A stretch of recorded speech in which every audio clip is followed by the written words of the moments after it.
Welcome to Vivid Verses. If our words resonate with you, please subscribe, tap the like, and share your thoughts and your feelings in the comments. Now let's begin. I look at life as a series of balance sheets now. Assets versus liabilities. Output versus intake. For 12 years, I ran a deficit operation, trying to capitalize a venture that had no path to profitability. I'm talking about my marriage, but I'm also talking about my life.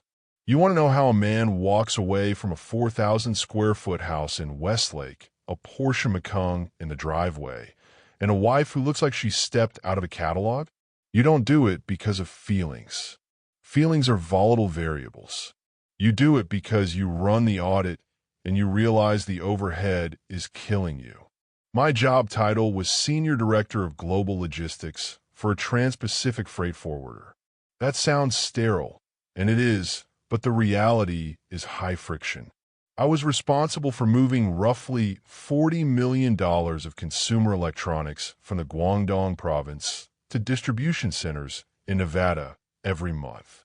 People think shipping is just putting boxes on boats. It's not. It's a constant war against entropy. A typhoon in the South China Sea delays a vessel by 48 hours. That delay misses the rail window in Long Beach. That missed window triggers penalty clauses in the contracts with the retailers. My job was to absorb the chaos so the client never felt it. To do this, I operated on a 24-hour cycle. The Asian markets opened when I was eating dinner. The European markets opened when I was trying to sleep. The West Coast ports operated while I was in the shower. I worked 80 hours a week on paper, but in reality, I was never off the clock. My phone was a physical appendage. I checked emails at stoplights. I took conference calls in the bathroom. I billed out at a base salary of $220,000 with performance bonuses that could double that if, and only if, the supply chain held together. It was a lot of money. It was never enough. Jessica, my wife, operated on a different frequency. She didn't have a job. She had a vocation. She managed our social standing. In Westlake, this is a full-time position. The neighborhood was a collection of oversized pseudo-Mediterranean villas occupied by people terrified of looking poor. The pressure wasn't overt. Nobody said, "You need a better car." It was atmospheric. It was the way the neighbors, the Sterlings, would invite us over for drinks on their new tavern patio and casually mention the stone was quarried in the same region as the Colosseum.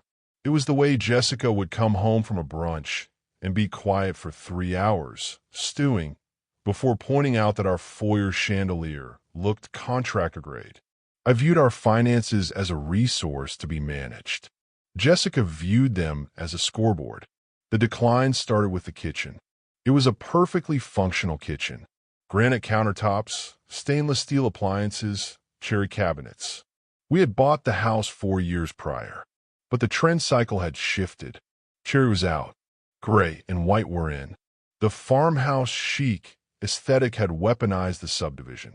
"It's dark, Tom," Jessica told me one Tuesday night. I had just walked in the door at 9:15 p.m. I hadn't eaten since a granola bar at noon. The cherry would suck the light out of the room. "It's depressing." I put my briefcase on the island. "It's wood, Jessica. It's fine." "The Devises just gutted theirs," she said, scrolling through her phone. She showed me a picture on Instagram. It was white, blindingly white. White subway tile, white quartz, white cabinets. "Look at how open it feels. It breathes." "How much did the Devises spend?" I asked. I went to the fridge to find a beer.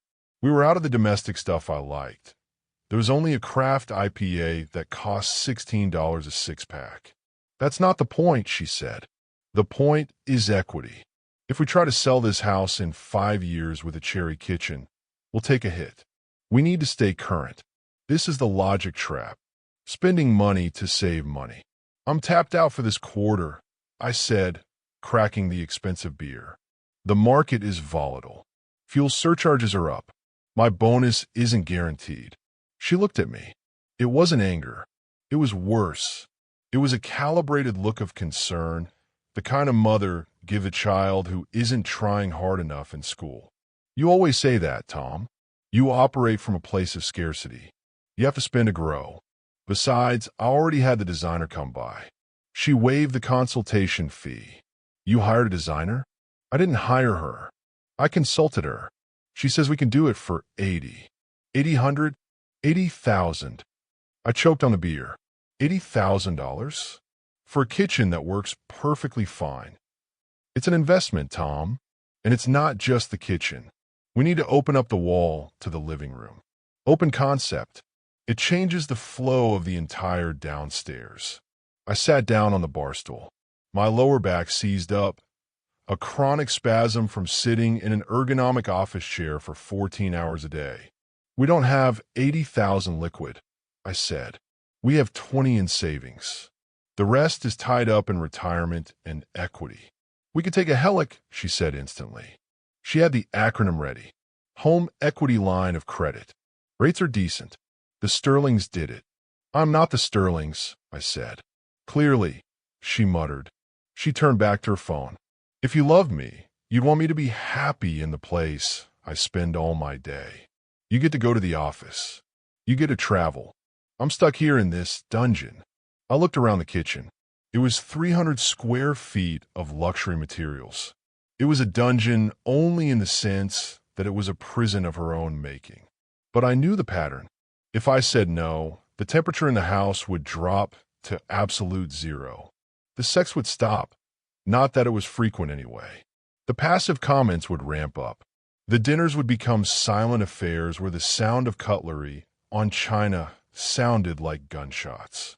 I did the mental calculus.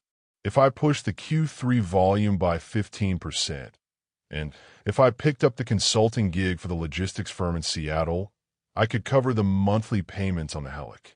Get the quote in writing, I said. She smiled. It was a victory smile. You're the best, Tom. You'll see. It's going to change our lives. It did, just not the way she thought. The renovation project became a second job. Jessica appointed herself the project manager, which meant she forwarded every decision to me while retaining veto power. I was dealing with a customs strike in Oakland that had stranded 400 containers of lithium-ion batteries. My phone would ring at 10 a.m. Tom, quick question. The quartz slab has a vein running through it that looks a little too gray. Should we switch to the Calacatta Gold? It's an extra $12 a square foot. I'm in a meeting with the Port Authority. I'd whisper, hunched over in the hallway of my office building. I don't care about the vein. Well, I do. I'm going with the gold. And the contractor says the load-bearing beam is thicker than we thought. We need a structural engineer to sign off. It's another $2,000. Fine. Just handle it. You don't have to sound so annoyed. I'm doing all the legwork here. This went on for 3 months. The cost ballooned from $80,000 to $110,000. We encountered unforeseen electrical issues. We needed custom millwork because the standard sizes didn't fit the vision. To fund this, I stopped sleeping. I set my alarm for 3:30 a.m. to catch the London opening bell. I worked until 7 p.m., drove home, ate whatever Jessica had ordered, usually sushi or Thai, expensive takeout because the kitchen was a demolition zone, and then logged back in until midnight to handle the Asian markets. My diet became a disaster. Caffeine, cortisol, and carbohydrates. I gained 15 pounds. My face looked like gray dough. I started getting palpitations, little flutters in the center of my chest, like a bird trapped in a chimney. I ignored them. I had invoices to clear. Then came the reconnection trip. The kitchen was halfway done, a skeleton of studs and plastic sheeting, when Jessica decided the stress was too much for her. I can't live in this dust anymore, Tom, she said. My allergies are flaring up. The Devises went to St. Bart's last month. They said it was magical. We need a reset. I can't leave, I said. It's peak shipping season. If I'm not on the console, things slip. You have a team, don't you? Delegate. You're a director. Act like one. She booked it. 5 nights at a resort where the nightly rate was higher than my first car's value. First-class tickets, because she couldn't do the legroom in coach with her sciatica. The logic of the vacation was flawed from the start. We were spending money we didn't have to escape a house. We were spending money we didn't have to fix in order to relax from the stress of earning the money to pay for it all. St. Bart's was humid. That's what I remember. I spent the entire vacation in the hotel suite. The Wi-Fi on the beach was spotty, and I had a crisis with a client in Dubai. A shipment of steel pipes had been routed to the wrong terminal. The penalties were accruing at $10,000 an hour. I sat at the small desk in a room, the curtains drawn to block the glare on my screen, shouting into my headset via VoIP. Jessica went to the beach alone. She came back at 4 p.m., sun-flushed and angry. "You missed the catamaran lunch," she said. "I saved the account," I said, rubbing my eyes. "If I lost this client, Jessica, we lose the bonus.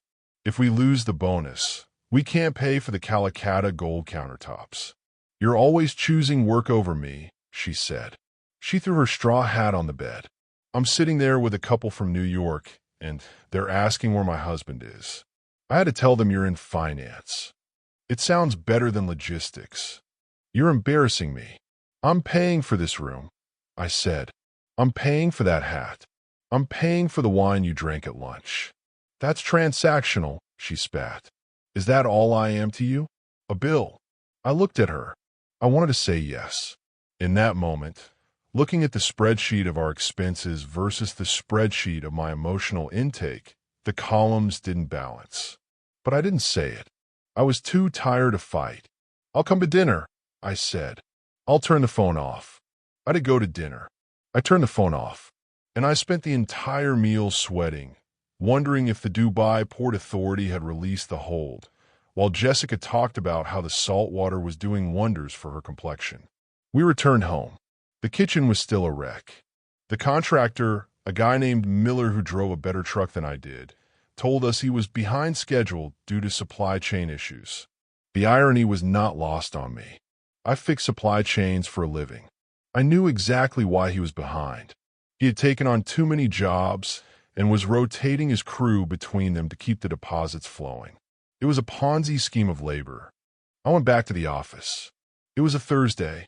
The accumulation of the previous 6 months hit a critical mass. I was on a call with the vice president of operations. We were discussing the Q4 projections. I had a Red Bull open on my desk and a bottle of antacids next to it. "Tom, we need to trim the fat on the transatlantic route," the VP said. "The margins are too thin.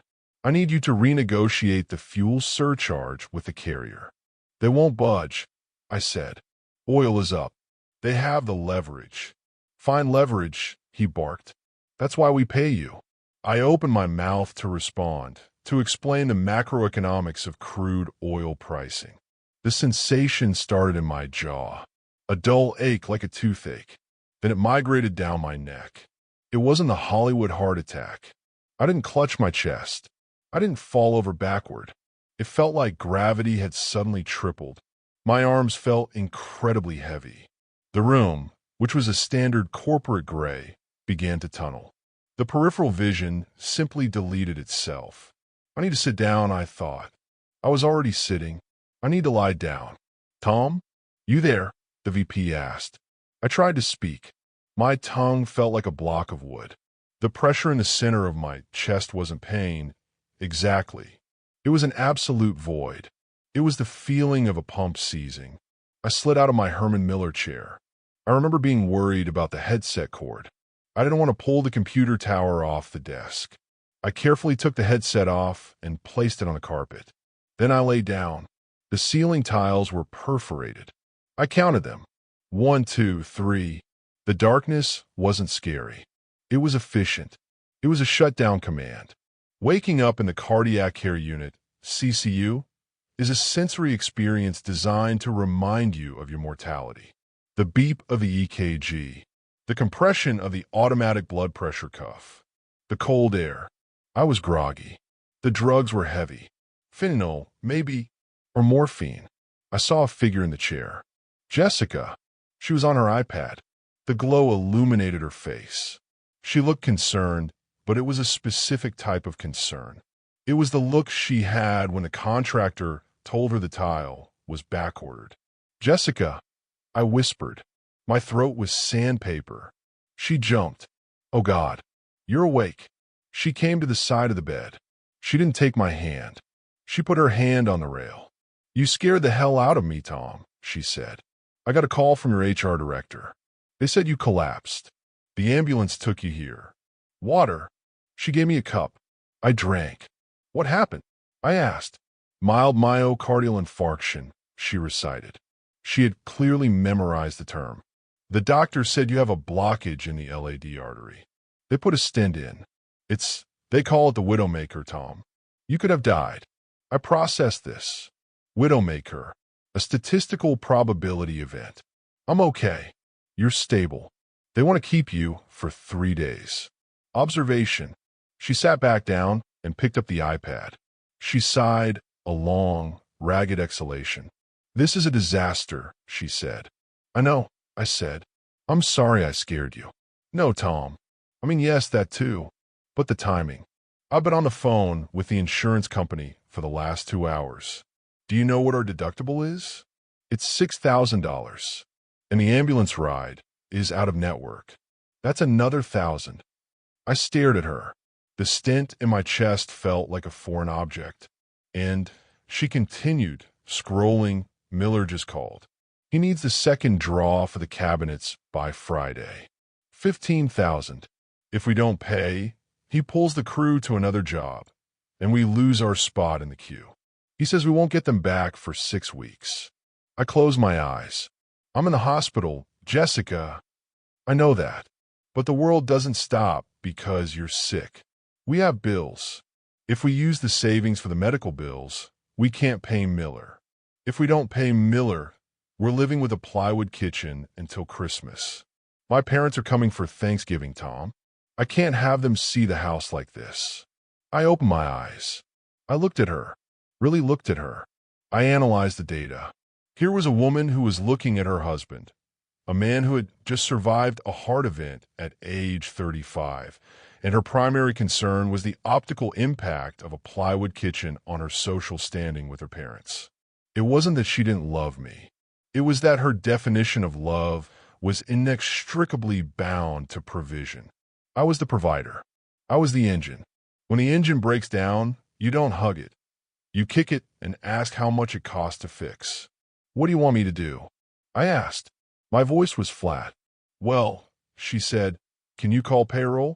Maybe get an advance on your bonus? Or, I don't know, Tom. Can you work from here? Just a few emails? If you show them you're still active, maybe they won't dock your pay. That was the moment. The click. In logistics, there is a term, constructive total loss. It means the cost of repairing the vessel exceeds the value of the vessel itself. You scuttle the ship. You take the insurance write-off. You walk away. Our marriage was a constructive total loss. I need to sleep, I said. Tom, we have to solve this. Go home, Jessica. The nurses are coming in for rounds. I need rest. Fine, she snapped. She stood up, smoothing her skirt. I'll bring your laptop tomorrow. You can handle the bank transfer then. She didn't kiss me. She checked her reflection in the glass door, adjusted her hair, and walked out. I watched the door close. I looked at the heart monitor. 72 beats per minute. Regular rhythm. I was alive, and I was done. I spent the next 2 days in the hospital doing the most important work of my life. It wasn't for the company. I told the nurses I didn't want visitors. I told them to tell my wife I was sedated if she called. I needed clear air. I had my phone. That was all I needed. I accessed our joint accounts. I looked at the flow. The mortgage, the car leases, the credit cards, the renovation costs. It was a hemorrhage.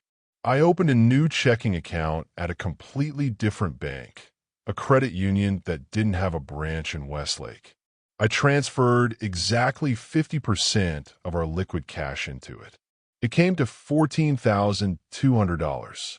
I left the other half for her. I changed the direct deposit information at work. It would take a pay cycle to process, but the next check would go to the new account. Then I looked for housing. I didn't look on the curated apps Jessica used. I looked on Craigslist. I looked for efficiency in studio. I found a complex near the industrial park where my office was located. It was called Safety Harbor. It was a collection of beige stucco boxes built in the 1980s. 600 square feet, $1,200 a month, month-to-month lease. I called the landlord for my hospital bed. I need it today, I said. I can wire the deposit. Sight unseen, the guy asked. He sounded skeptical. I don't care what it looks like. Does the roof leak? No. Is it quiet? Mostly. I'll take it. When the doctors discharged me on the third day, Jessica wasn't there. I had told her they were keeping me until the evening. I called a cab. Where to? The driver asked. Safety Harbor Apartments. 400 Industrial Way. I had the clothes on my back, sweatpants, and a t-shirt the hospital had given me because my work suit had been cut open by the paramedics. I stopped at the leasing office, signed the papers with a shaky hand, and got the key. The apartment smelled of carpet cleaner and stale air. The carpet was that industrial loop that lasts forever and feels like sandpaper. The kitchen had a stove from the Clinton administration.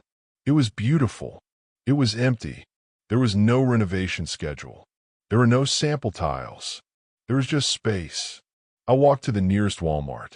I bought an air mattress, 2 pillows, a set of sheets, a coffee maker, a towel, and a burner phone with a prepaid plan.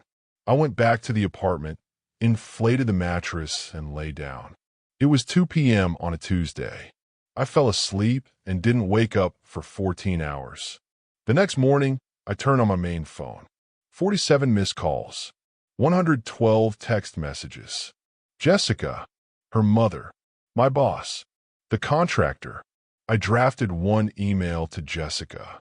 Subject update. Jessica, I am alive. I am safe. I'm not coming home. The heart attack was a wake-up call. I cannot sustain the life we are living. The stress is lethal. I need a period of absolute separation to recover. I have taken half the savings, $14,000. The rest is yours. I have moved into a rental. Do not look for me. Do not come to my office. We will discuss the future when I am medically cleared. Until then, cancel the renovation. You cannot afford it on your own. Tom. I hit send. Then I turned the phone off and put in a drawer. I used the burner phone to call my boss. Tom. Good God, man. We were worried. How are you? I'm alive, Phil. But I'm done with the directorship. Silence. What do you mean?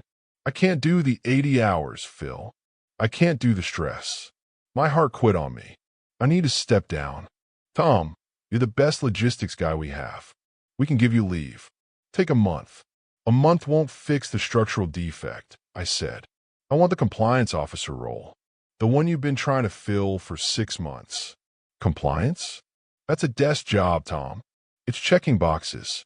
It pays, well, it pays 90. I'll take it. 9 to 5 o'clock. No travel. No after-hours calls. You're taking a 60% pay cut. I'm buying my life back, Phil. Take it or leave it. If you don't give it to me, I resign today. Okay. Okay, it's yours. When can you start? Monday. I had to go back to the house one last time. I needed my files, my personal laptop, and my clothes. I knew Jessica's schedule better than she did. Tuesdays, 10 a.m. to 11:30 a.m., Pilates. Then lunch with the girls until 1:30 p.m. I took an Uber to Westlake at 11 a.m. The house looked imposing. The lawn was manicured. It looked like a fortress I had built to imprison myself. My key still worked. Inside, the house was silent. The kitchen was still a disaster zone, plastic sheets hanging like shrouds. I moved fast. I didn't look at the photos on the wall. I went to the guest room, my room. I packed 2 suitcases. Suits, shirts, jeans. My running shoes. I went to the home office. I took the file box labeled tax returns and deeds. I took my passport. I was walking out the door at 11:45 a.m. when I saw the mail on the counter. Bills, credit card statements, a quote for custom window treatments totaling $12,000. I left them. They weren't my department anymore. As I closed the front door, I felt a physical change in atmospheric pressure. The weight was staying in the house. I was walking out light. The divorce didn't start with a conversation. It started with a legal assault. Jessica didn't accept the separation. She viewed it as a negotiation tactic. She thought I was throwing a tantrum to get out of the renovation. I got served with papers at my new desk in the compliance department 2 weeks later. She was filing for emergency spousal support. She claimed I had abandoned the marital home and left her destitute. I hired a lawyer, a guy named Miller, different Miller. He was cheap, cynical, and specialized in men who had been wrung dry. We met in his office, which smelled of cigar smoke and old paper. She wants $5,000 a month in temporary support, Miller said, reading the brief. She says the mortgage and the renovation contracts require it. I make $90,000 a year now, I said. Gross. That's roughly $5,500 a month take home. If I give her $5, I have $500 to live on. She thinks you're hiding money, Miller said. She thinks you still have the director's salary. Show her the pay stubs. The mediation was the first time I saw her in a month. We sat in a conference room. She looked impeccable. Hair done, nails done, wearing a suit that cost more than my first car. She looked at me with pure hatred. You're pathetic, she said when the lawyers stepped out to get coffee. Living in a slum? Working a clerk's job? You're punishing me because you're weak. I'm living within my means, Jessica, I said. It's a math problem. The inputs match the outputs. You have a responsibility. To me. To our life. I nearly died, I said calmly. The doctor said if I kept going, I'd be dead in 2 years. Would that have been better for you? You'd get the life insurance. That would cover the kitchen. She didn't flinch. At least then I wouldn't be humiliated. Do you know what people are saying? That my husband had a breakdown and moved to a trailer park. It's an apartment complex, I corrected. Whatever. You need to come back. We can refinance. We can figure it out. But you have to go back to your real job. No. Then I will take everything. There is nothing to take, Jessica. That's what you don't understand. The net worth is zero. The house is leveraged. The cars are leased. The credit cards are maxed. We own nothing. We owe everything. She turned pale. She didn't know. She had never looked at the main ledger. She just looked at the credit limit. The legal battle dragged on for 6 months. It was a war of attrition. I lived my new life. It was small. It was quiet. I woke up at 7 a.m. No alarm. I made coffee in the cheap machine. I sat at my laminate table and watched the sun come up over the parking lot. I went to work. I checked compliance logs. It was boring. It was low stakes. If I missed a comma, nobody died. Nobody lost $1 million. I went home at 5 p.m. I cooked chicken and rice. I read books. Paper books. I slept for 8 hours. My blood pressure dropped to 115/75. I lost 20 pounds without trying, just by cutting out the stress eating and the cortisol spikes. Jessica, meanwhile, was crashing. Without my salary, the geometric logic of her life collapsed. She missed 2 mortgage payments. The bank sent a notice of default. She tried to maintain the facade. She kept the lease on the Audi, but her credit cards started declining. I got a call from her in month 4. They're going to foreclose, she said. She was crying. Real tears this time. Panic tears. I know, I said. I saw the notice. You have to stop it. Pay them. I can't. I don't have the money. I sent you the state-mandated support check. That's all I have. But the house, the kitchen, we spent so much. Sell it, I said. Put it on the market today. You might be able to get out with a small loss before the bank takes it. I can't sell it. It's not finished. Who buys a house with a half-finished kitchen? A flipper, I said. Someone who will pay cash, lowball you, and finish it themselves. It's the only way out, Jessica. She hung up on me. She put on the market 3 weeks later. It sat for 2 months. She eventually sold it to an investor for $150,000 less than we paid for it. After the bank was paid, and the HELOC was paid, and the realtor was paid, there was nothing left. Actually, there was debt. We still owed 30 grand on the credit cards. I agreed to take half the debt in the divorce settlement. It was the price of freedom. It's been a year now. The divorce is final. I pay her $800 a month in alimony for 3 years. She had to get a job. I heard from a mutual friend she's working as a receptionist at a high-end salon. She tells people she's the client experience manager. She's dating a guy who owns a chain of car dealerships. I wish him luck. He has no idea what the operating costs are about to be. I'm still in the apartment. I bought a rug. That was my big splurge.